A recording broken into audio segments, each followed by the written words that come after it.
It's time once again for the Maple Grove City Report. I'm Dave Kaiser from Northwest Community Television. Thanks for joining us, along with Heidi Nelson, Maple Grove City Administrator. As you see, the notes are aplenty for an update of what happened at the recent council meeting. And also, we've got a lot of holiday news with the holidays coming up, some information about when the city offices will be closed, some changes in bus service, and plenty of recreation opportunities. Let's get to the meeting, though, on the 16th, and there was a meeting ahead of the regular council meeting. That was a work session to talk about a topic we've talked about many times. That's the community center. So bring us up to date, what has happened up to this point and what was discussed at the meeting. Yeah, so we're kind of at the point where we're talking about the different areas of the community center that could be expanded, as well as new services or programs that could be added. And so we tried, all the information's available on our website underneath that section of the agenda for the work session, so if people want to go take a look at that. But just kind of represent for the council and for the park board what that might look spatially on the site. A couple things under discussion, of course, you know, space for the arts in terms of potentially some, you know, the concept of some performing arts space and then fine arts space, as well as, you know, the concept of a curling center is being discussed. Nice. We're working with the Youth Hockey Association on a third sheet of ice. There's just a number of things that we're looking at in terms of additional programs or offerings at the community center. Very cognizant at this point on the cost side and trying to measure and understand what those costs might look at like, and then where with those different programs and offerings, what the revenue, you know, side of those equations are, because some of those operations really can produce enough revenue to kind of support their operations. So more to come on this. We anticipate that this work will be wrapped up probably in March of 2020. So we do anticipate probably early in the first quarter of 2020, maybe another meeting with the park board and city council as we continue to work on understanding the costs associated with each of those types of additional programs, what the revenue streams might look like, and just trying to get a sense of what the costs of just a general renovation and, you know, expansion of some banquet facilities, senior center, those kinds of things. So more to come on this one, and again, all the information's available under that work session agenda on the website if people want to go take a look. So a couple questions from a cost level. Is this something that's going to then be covered by reserves or money that the city has been storing up, or could it be something potentially having to go to the voters to talk about further of a referendum in some way? You know, we haven't really gotten there yet. Okay. You know, there's a couple of different financing tools that the city has available to it in terms of, you know, some sort of a bonding issuance that the city could do. Clearly, we would probably look to capital funds that the city has as well as a funding source, but kind of early in that analysis yet. That's not something we've really dug into yet, but certainly, you know, have awareness of all the different funding tools that are available to us. But we're just kind of right now really kind of focused on nailing down what are those kind of uses and what does the revenue cost side look like to each of those additions to the center. And I know we've talked a couple times about Lifetime Fitness and how that fits into the picture. Any discussion at the meeting on the 16th about that part of the puzzle? Yeah, so they weren't present at the meeting, but we do have an upcoming meeting scheduled with Lifetime Fitness to continue in our discussions there about what their future plans are at that site. So again, as we come back in the first quarter of 2020, we hope to learn more about what that might look like. Very good. All right, we will keep you up to date on that.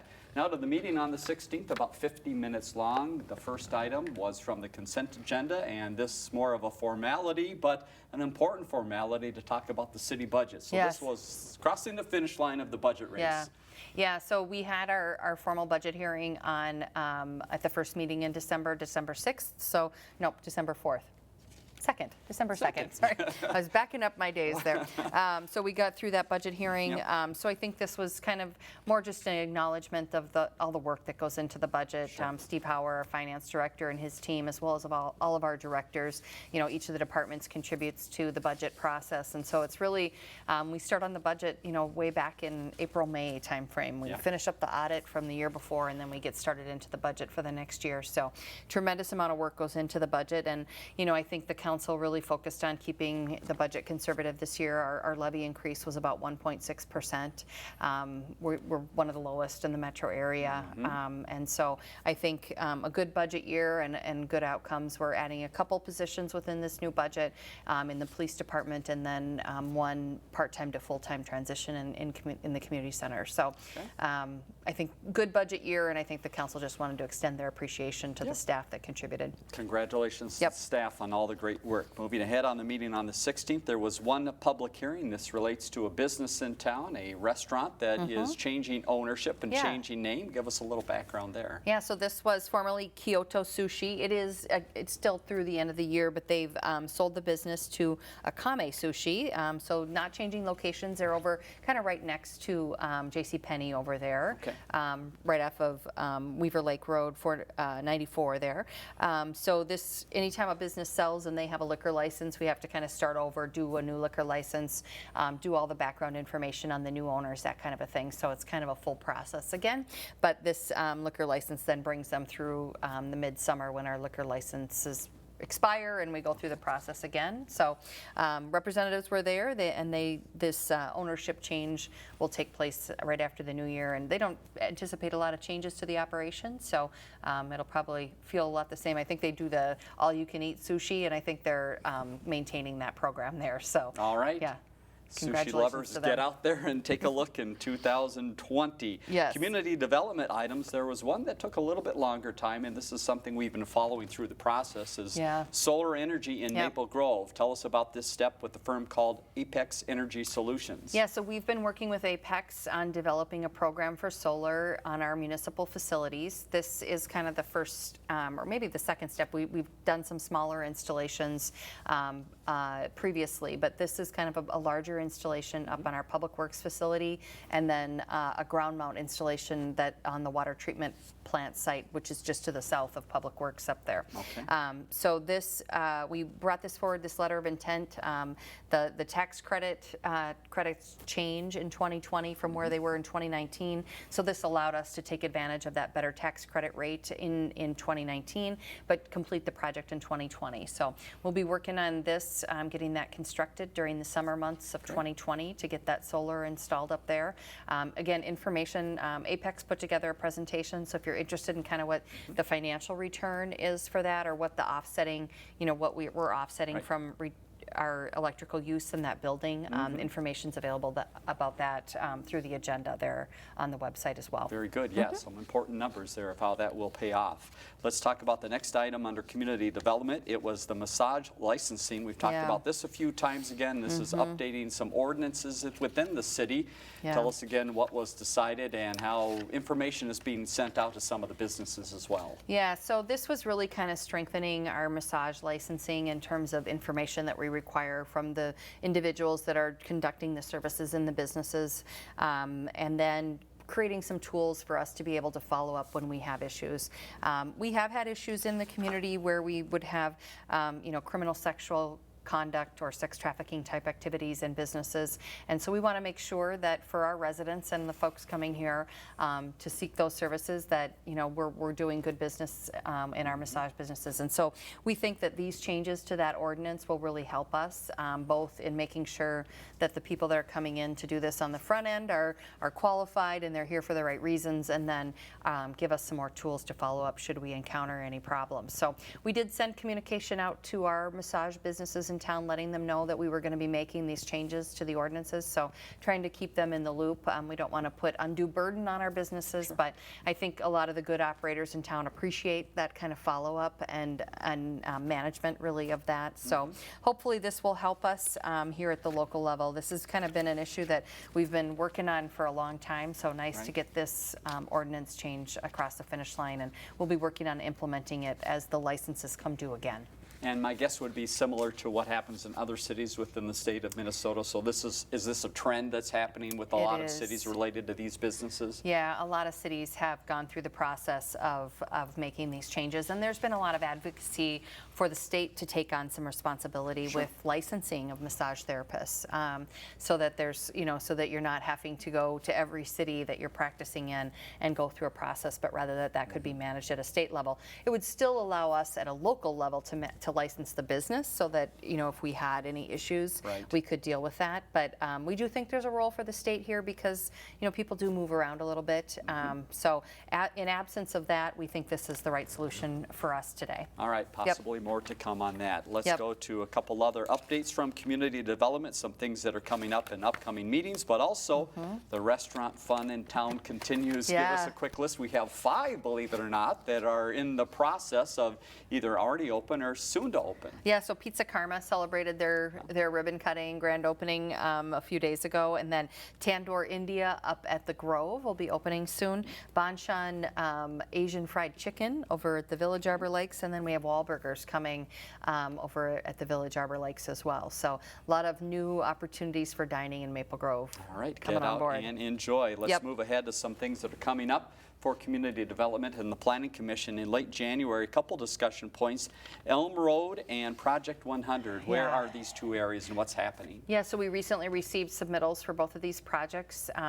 Ganya Land Development Company, they have acquired a number of lots in and around the Elm Road area, so they're going to be bringing forward kind of a subdivision redevelopment of that area. A lot of large lots, single family down there, a few acres, up to 5-10 acres, that kind of a thing. So they've assembled enough of those lots to bring forward an initial project. They also have a ghost plat then that reflects how that entire neighborhood would develop. It would require the Elm Road currently today is a gravel road, so one of the remaining gravel roads in Maple Grove. So that road would be improved to urban standards and city utilities would be extended. So that one will be coming through the council here over the next couple of months. And then we have Project 100, which is the land kind of up behind the hospital. Ryan Companies is the lead on this one. It includes some hospital expansion as well as a mix of uses. So we'll likely see maybe another hotel or two, some medical office, some residential, senior housing, that kind of a thing. Maybe a small amount of retail over there, maybe more office flex space up along the 610 corridor. So a mix of uses, and we'll see that one come through the Planning Commission and City Council here in the first quarter of 2020. And they'd like to get going on that construction in the spring of 2020 on that road out there to connect back behind Home Depot and down by Aldi. So you'll likely see some activity out there this summer. A couple exciting areas to watch. Let's talk about the markets at Rush Creek. As suspected, after Hy-Vee comes, others will follow. Yes. Tell us what's coming. Yeah, we do have application for a small multi-tenant commercial building, kind of an inline retail or commercial space. So don't have any information right now on tenants in that building, but we would anticipate that would come through the process and probably some summer construction out there on one of those outlots. Very good. And a final note from community development talking about future workforce. And you've got an advisory group that's working on this. Tell us about that connection of who they're working with and what some of their goals are. Yeah, so this is a part of our Twin West workforce initiative. And, each school district is required to have kind of an advisory committee on their career and technical education programs. And so this initiative through Twin West is kind of pulling that into a regional level. So they had their first meeting. A number of school districts around the West Metro, including Osseo, is involved with that. And so our staff is participating. We had been participating up at the Maple Grove Senior, or we had a couple meetings even at Osseo and Park Center on that initiative. But now this is kind of more of a regional approach, which I think is really good. I think the schools can kind of share, what they're doing and maybe learn from each other. And certainly the issue of workforce is a regional matter. And so the more we can do as a region to address that issue, I think is good. So I think this is a nice step in that direction. Let's move ahead to Public Works and Engineering, and we want to talk about 610 in a way that might surprise you. We've got a couple extra roads up there that need to change hands. Yeah. Why does this have to happen? Yeah, so when the project comes through, a lot of times that's constructed by MnDOT, and then, the 105th bridge that goes over, that really is a local street, so that'll get turned back to the city. There's that frontage road on the north side of 610, that's really a local street there that will serve those local businesses, and then some of that remains in MnDOT ownership or, control with regard to the 610 assets themselves. So just moving some of those things around and doing some turnbacks with MnDOT. All right, more streets to plow for the city, right? Just more fun to be had. Yep.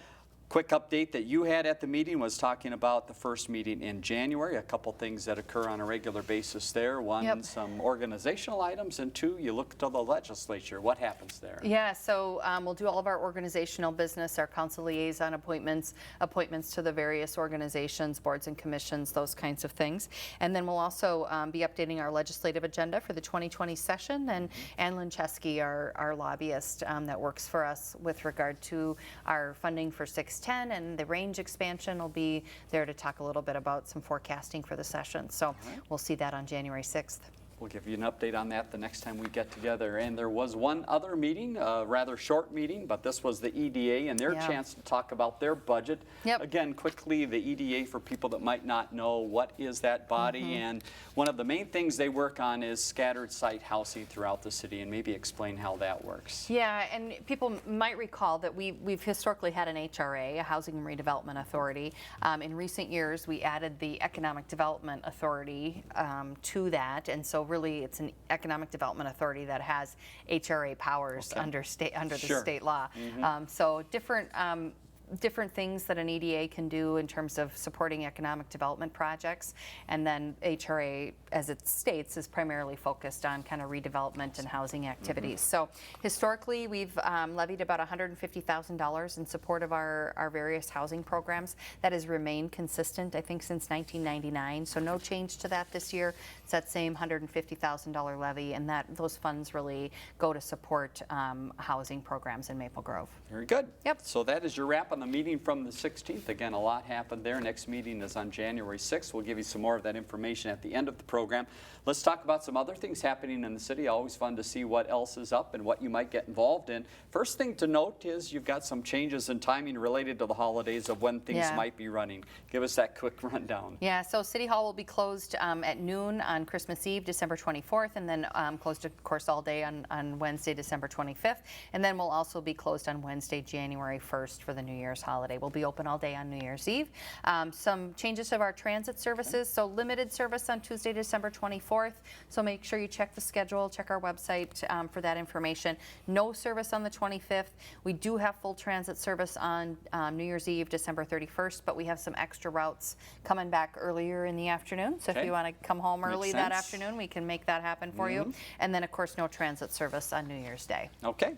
Let's talk about some openings within the city. One is a job opening and the other is a commission opening. Again, for people that, again, might not be familiar, commissions are bodies that help out the city council, give some recommendations, to give some input.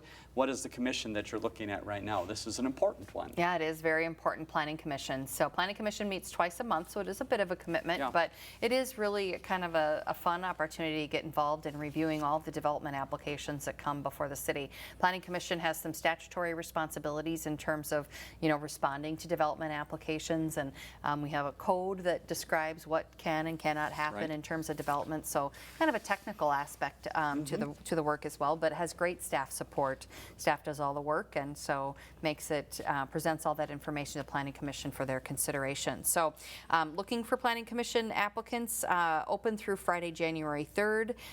All the information is available on our website. So if you're having interest in getting involved with Planning Commission, we'd love to hear from you. And from a staff standpoint, a couple openings here in some different areas. Yeah, so we have our Superintendent of Parks and Planning. That position is open. Great job. Jeff Evanson recently left and went to the Minneapolis Park Board. That's where he started his career. So he had an opportunity to go back and take a position there. So that is great. We do a lot of great projects, and you get involved in leading some of those projects on an annual basis. In the police department, we're recruiting for a community service office coordinator and then a police record management lead position. So a couple good positions open in the police department. And then also the fire department is seeking applicants for a public educator, fire inspector. And this is a part-time temporary position that does both the public education and the fire inspection role. Deadline for those positions 4:30 on January 6th. So the date of the next council meeting, information on the website if you want to find out more. Speaking of the police department, if you get hired, you might be assigned to shop with the cop. How does this work? What was this event? Yeah, so last night we had, I think, over 100 kids that were paired with patrol officers to go out, and Walmart really sponsors all of this and provides the funding for for the gifts for the kids. They're able to. They have a $100 gift card that they can go buy things not only for their family, but also for themselves that they need.